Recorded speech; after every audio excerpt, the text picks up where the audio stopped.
Hey, everyone in English 1301, welcome to the final week.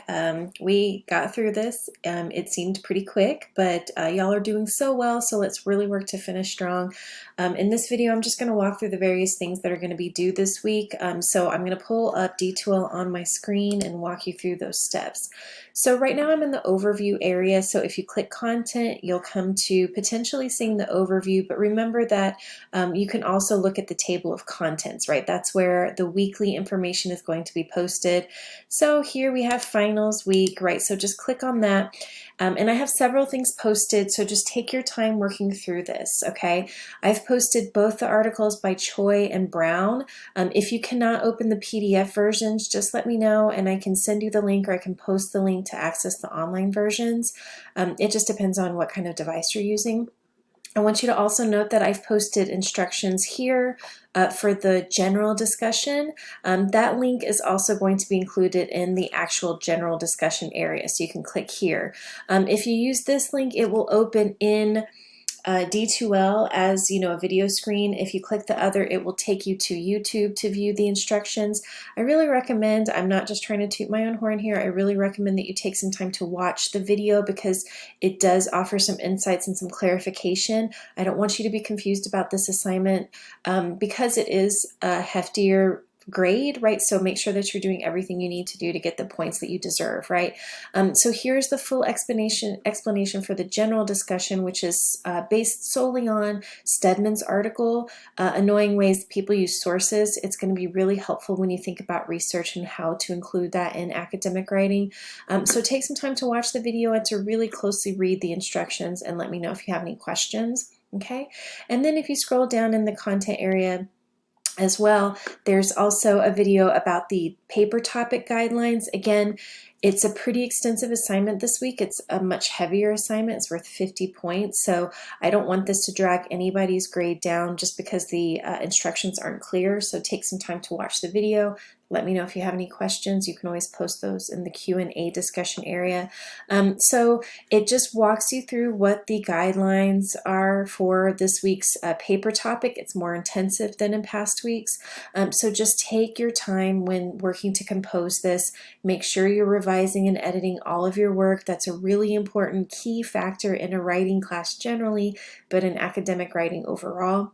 I need you to make sure that you're including research in each of those body paragraphs for this paper topic assignment. We are really working to reach those guidelines of using research ethically and supporting our ideas with research. Those are, what we need to accomplish with this course. And even though we're doing it on a smaller scale with the discussion posts, we can still do this well, okay? So again, let me know if you have any questions. And as you scroll down, I want you to also note that the course reflection is also going to be due, okay? This is just a chance for you to offer some feedback. I'm really looking for your insights about what worked generally about the course as we had it previously before spring break and all of this, thinking about what assignments worked, what guidelines worked, the general paper topic. Is it good to have just one topic that we can really dig into over semester? Or are you a person that wants to write 5 different papers about different topics and do research for 5 different things throughout the semester? Because that's what a lot of other profs do. I just don't generally do that, but I would like your feedback about that. It's also really going to ask you about, once we shifted to online, what was approachable, what was perhaps not approachable, but also I'm going to be teaching this class online for a while. I mean, we don't know what's going to develop in terms of how many of our courses stay online for the long haul, but for the near future, all my courses are going to be online. So I really want your feedback about, should the due dates and times change? Think about your own schedule. I want you to also, if you're in other classes, think about what worked or didn't work in the format that other professors had set up.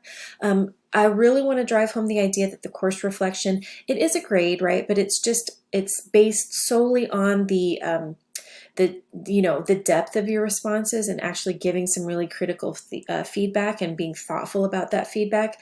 If you have things to critique about my course, your grade will not be based upon that. So I don't want you to hold back any of your honesty or insights based on the fear that I'm going to then judge you very harshly for the grade. That's not what this is for. This is really me looking for you to kind of think clearly about this class and other classes, and help me develop for future students something that works perhaps even better or in a different way depending on what you needed in the class. Okay, so for this week there's quite a few things that are going to be due, but they're all spread out, right? So your general discussion is going to be due, as it always has been, on Wednesday, and then your paper discussion is due on Friday. That course reflection isn't going to be due until Sunday. Any of these things you can complete and submit early based on whatever schedule you're dealing with at this time. So just make sure that you submit that as early as you possibly can, because technology hates us. D2L is the worst, right? And I just generally want to know how you're doing. So in that course reflection, there's a space for you to kind of offer just some general feedback. So you can let me know how you're doing, and just give me any kind of personal feedback that you might be interested in sharing. So I wish you all the best. I hope you are all doing really well. I know it's still a difficult and complicated time. I hope you'll reach out to me if you need anything. I can definitely connect you to resources.